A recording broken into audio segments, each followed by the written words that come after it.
See, no one has ever did a compare and contrast to you and Elvis. But that is the story that I told Tracy. I said, this story's got to be told because this is good for our people, because that gives people hope. People can look at you and say, you know what? My life ain't so bad out there. I mean, because you know what? You can go places and you can talk to people. And you know what they say? They say this. They don't say, I like Bobby Rush. They say, I love Bobby Rush. Because you are in your heart, because you bring it down real. On January the 8th, 1935, a young man was born in Tupelo, Mississippi, and his name was Elvis Aaron Presley. Everybody knows Elvis Presley as the king of rock and roll. What a lot of people do not know about Elvis Presley is that when you research DNA background of Elvis, you will find that Elvis Presley comes from a background of a group of people called Muglians. The Muglians are white people who made it, black males who made it with white women and they had children, and they moved up into the mountains away from other people because of discrimination, and they hid their black heritage by moving into the mountains. They're called Muglians. Look it up, Google the word. You'll find that Elvis Presley was a Muglian, or he was a person who had African ancestry. In fact, when Elvis was a young child, he used to go to the church in Tupelo, Mississippi, and he used to listen to black music.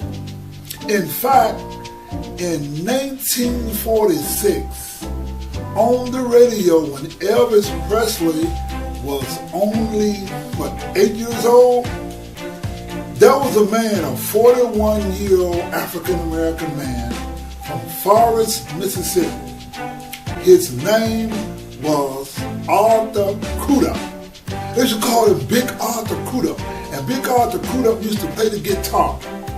And man, could he play guitar. And Elvis used to listen to Big Arthur Crudup. Now, all of this is karma, and I'm putting this together to give you a cause and effect relationship as to how cause and effect work. Now, let's move up to 1951. In 1951, there was a young man, I think he's about 19 years old.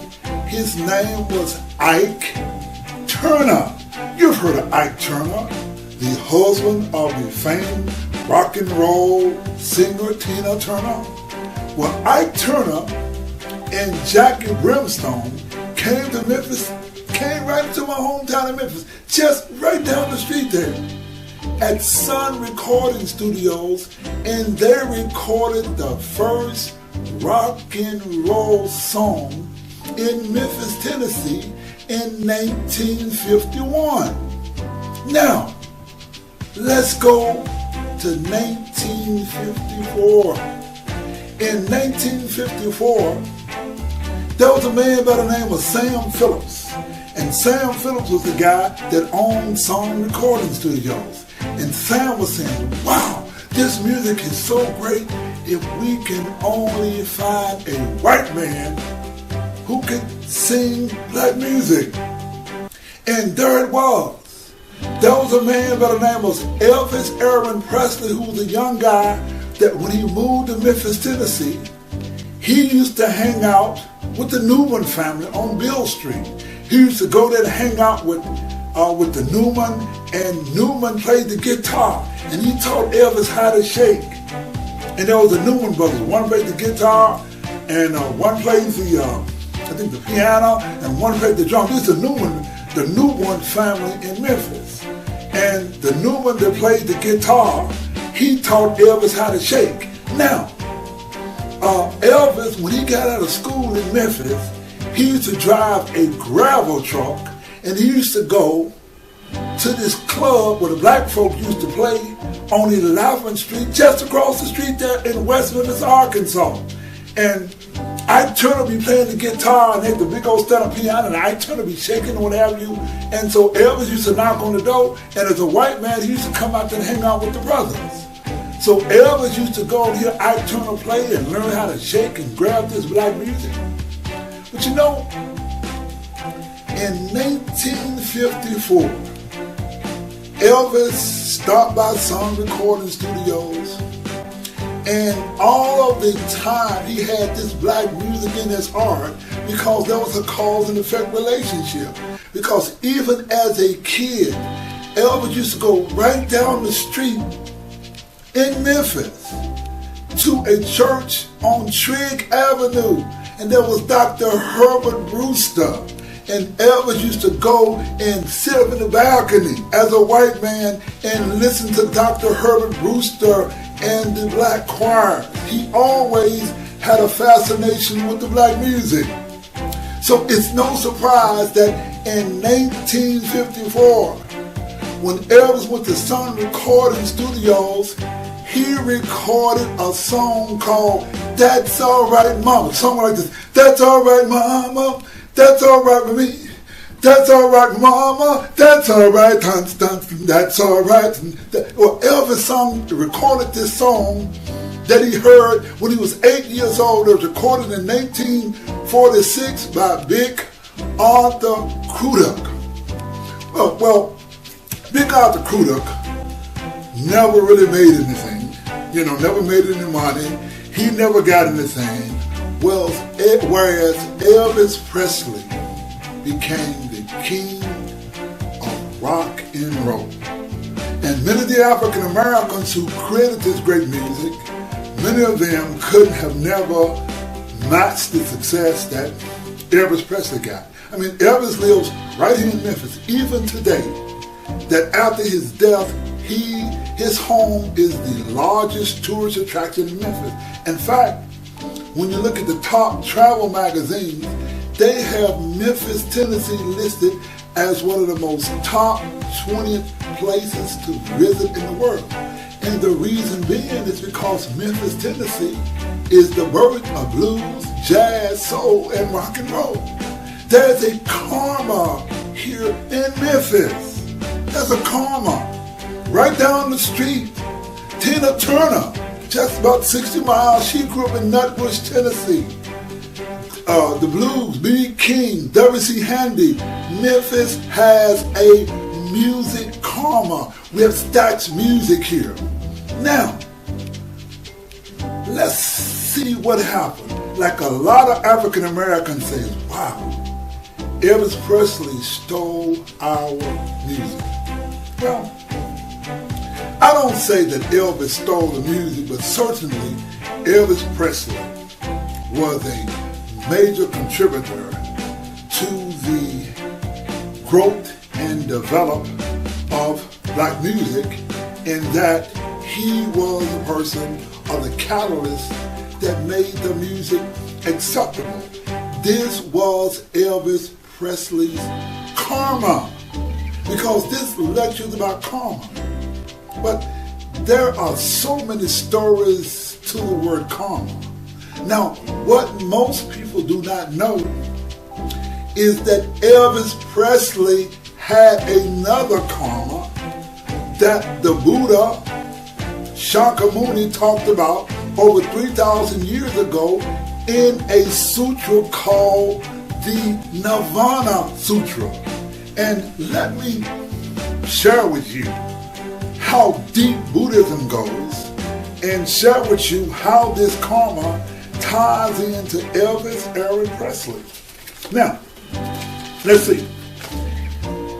In the Nirvana Sutra, it states, there are 5 types of decay. The 5 signs of decline displayed by heaven by heaven displays whether one is about to live or die. These signs differ according to sutras. Now, they describe the 5 as, number 1, their clothes become soiled. Elvis Presley, what most people didn't know, had a super large intestines, and he could not even eliminate. He would go days and days and could not eliminate waste from his body, and he on stage, and he would have accidents, and he had to go and change. That's common. Number 2, it said the flowers will wither. That means you begin to lose your hair color. This happened to Elvis. Number 3, it says their bodies become dirty and smell bad. Once you have this sign of decay, it means that you are about to die. And number 4, they sweat under the feet, and they do not. And number 5 was they do not feel happy, no matter what happens. That Elvis could have done. He was afflicted with the 5 signs of decay, which is a very tragic and heartbreaking karma for the man who is the king of rock and roll. Now, let's tell another story. This is 5-time world kickboxing champion, the electrifying Anthony F. Elmore. I am here with the king of the Chitlin Circuit, Mr. Bobby Rush. Bobby, how you doing, brother? I'm ready for a knockout. Yeah, Bobby, let me tell you something, Bobby. Yeah. I am doing a lecture that I'm going to put out. And the lecture is really to show black people the power of God. Now, you never realized that I did such a lecture, and I want you to see this YouTube lecture when I put it out. This is the thing. I asked a young man today, what would you rather be? Would you rather be the king of rock and roll or the king of the Chitlin Circuit? Now, we look at the Chitlin Circuit, how hard you came up. Back in the day, people would get paid in chitlins. Yeah. They didn't get paid money, get paid in chitlins. Something to eat, man. And so now, here we are today. We got the Chitlin Circuit. Now, in Memphis, Tennessee, Elvis Estate, Graceland, is the number, I think, 3 visited residence in all of the world. There's an airplane, there's the everything. And when you look at Elvis, who listened to all the big boy Kuda, and he took his song, That's All Right, and made himself famous by taking the music that artists like yourself come up and did, and he becomes world famous, rich, and what have you. But I asked a young man, what would he rather be? Would you rather be the king of rock and roll or the king of the Chitlin Circuit? Now, he said, I'll be the king of rock and roll. I said, that means you're going to die in your early 40s. You're not going to be healthy. You're not going to be happy. You're going to have all the catchings and trappings of life. But when you are Bobby Rush, how are you, Bobby? Tell them, how are you? 83. 83 years old and still kicking, having a life. But you got grandchildren, great-grandchildren? Great-grandchildren. It's a blessing. Here you are, got a great-grandchildren, and even though you're the king of the Chitlin Circuit, but you know what? Very few people in the black community, if you ask them, do they like Bobby Rush? They say no. They say, I love Bobby Rush. Because Bobby Rush, God gave you a mission and a spirit to give our people an encouragement that even though you think that you got the Chitlin Circuit, you still have you. You are here. Even though by the grace. So here you are, you got that, so that's a wonderful thing. But anyway, I'm going to cut it short. I want you to see the lecture. I want those out there to see Bobby Rush. I want to see. And Is this a blessing to have you doing? Well, we're going to have it, man. Bobby. It's so great to have you here. Thank you so much, man, we love you so much. I love you too, man. I love you for loving me. Thanks so much. Appreciate it. I'm the king of the Chitlin Circuit, so they say. I never say the thing, but thank God for it, because I don't know. I didn't do anything to be here. I'm just blessed by His grace that I'm still here doing what I do, and I love what I'm doing. Thank you so much, Bobby. Thank you. And he goes by the name, his first name was Emmett, but he changed his stage name to Bobby, and he added the name Bobby Rush. And Bobby Rush was a king like Elvis. Now, Elvis is the king of rock and roll, whereas Bobby Rush is the king of the Chitlin Circuit. Now, to the white people out there who don't know what chitlins or chitlins is hog intestines that the slave master used to throw away. They didn't eat the hog intestines, and so they threw it away, and the slaves would clean the waste out of the hog intestines and eat it. And it's even today in Memphis, it is now a delicacy. It's called chitlins, chitlins. We in Memphis call them chitlins. And African American musicians used to have somewhere to play or a safe venue that black people could come. And Bobby Rush has grown to be called the king of the Chitlin Circuit. Now let's talk about karma. The Chitlin Circuit was a bad, bad thing, because how the name got to be Chitlin Circuit is that in the old days, they couldn't pay a musician money, so they pay him in chitlins. And so he's going to have to sell them chitlins to get paid. Also, chitlins was a cheap meal because white folks didn't eat chitlins, they throw them away. And so you can go out to a club and you can have your chitlin dinner and go hear some music. So they would call the Chitlin Circuit because you can go out to a club and hear music, and that's the Chitlin Circuit. So Elvis Presley born in 1935. But a phenomenon happened. It shows you how life works.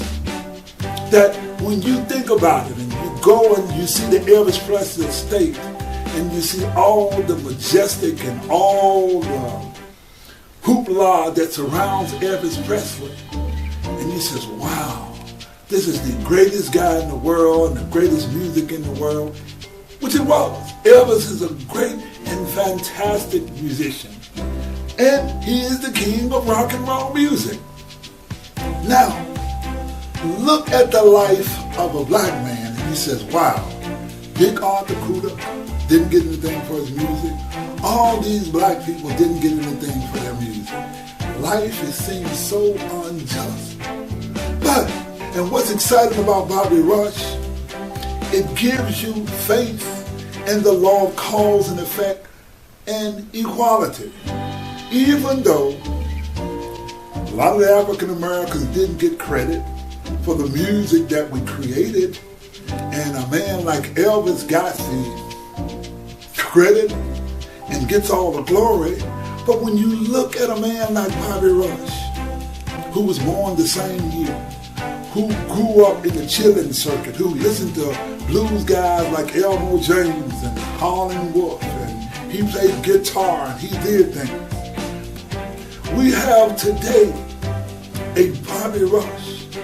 We have a culture in America called the Chitlin culture, or the Bobby Rush concerts, that even though Elvis did not live, and I think he died like at age 41, there is a Bobby Rush. And if you go through urban places all over America, you can hear these Bobby Rush concerts, and you can hear African Americans now embracing the king of the Chitlin Circuit. And you see this great and this strong and powerful Bobby Rush that's singing and telling jokes, and all the people in the inner city who don't got money. But boy, they can go to a Bobby Rush concert and they can feel good. And that lets me know that even though you may look at something on the surface, and a guy may have a jet plane and a lot of money and fanfare, but Elvis was attacked with the 5 signs of decay, and one of the 5th sign was nothing in life could make you happy, in that the man lived in a living hell. That too is karma. While at the same time, there is an African American by the name of Bobby Rush, who was going around from town to town at 80 years old, acting like he's 40 years old, and bringing joy. That's karma. And that's your lesson in Buddhism. And we're going to take you out with a little Bobby Rush. Thank you very much.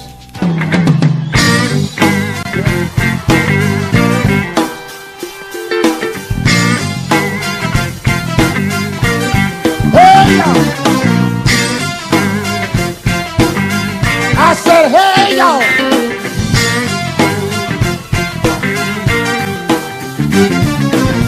Every time I leave home, come back, my so-called friends always talking about Bobby Rush. I saw your woman doing whatever while you were gone. I just said, hold it. If they were really my friend, they wouldn't be talking about what they saw her do. They would tell her, don't do old Bobby Rush like that. I heard a lady said the other night, child, my husband didn't give me but $150 this week. Another lady said, that was my husband. Didn't give me but $150. I'd have thrown her back at him and got a divorce. But the woman was saying that she don't have no main money or no husband. She just wants you to leave so she can move in and get what you got. Look in your friend's face and tell her what I told my friend. Friend, hear what I said. I said, I ain't stepped yet. Hey, friend, I ain't stepped yet. Some folks say my woman love me. Some folks say she don't. It don't make no difference as long as I'm getting what I want. Ain't stepping yet. Let me say it again. Ain't stepping yet. If y'all think I'm gonna leave my woman cause what somebody said, you got to be crazy and out of your doggone head. Ain't stepping yet. Let me say it again, y'all. Ain't stepping yet. Somebody had the nerve that said, Bobby Rush, you got 4 kids, but one of them don't look like you. Let me tell you about that. Can I tell you about it? Well, it ain't but the one thing to make me so happy. I got 4 kids, except for 3 mine, but the other one still call me Pappy. Ain't steady yet. Could have been mine, I've been there. Ain't steady yet. Me and my woman got 4 little kids. I'm a dad of only 3. They say if I feed the other one long enough, they say, he'll start looking like me. I ain't steady yet. Let me say it again, y'all. Ain't steady yet. See, my daddy done told me to leave the girl alone. Mama done told me to. Making love to a woman built like this could be the death of you. I looked at my mama, looked at my daddy, didn't crack a smile. If this good thing a woman got killed me, shit, I don't mind dying. Ain't steady. Let me say it again. Ain't steady yet. If you think I'm gonna leave my woman, what somebody said, you got to be crazy and out of your damn head now. Ain't steady yet. Let me say it again, y'all. Ain't steady yet. Somebody had the nerve to tell me, said, Bobby Rush, so you ain't nothing but a henpecked dude, no way. Well, hey fellas, I'm not a henpecked. I just been pecked by the right hand. You know what I said, brother? I said, I'm not a henpecked. I've been pecked by the right hand. You know what I said? I said, eat your heart out, sucker. I know you wish you were me. Look at it. Look at it. I said, hot damn, look at it. Look at it how it moves. Look at it how it moves. It moved like it got sense. You like that, don't you, brother? You like that? You like that? You like that? Well, your eyes may shine and your teeth may grit, but ain't a damn thing up here you gonna get. I'm not a Hindu. What it says, none of your damn business is talking to me.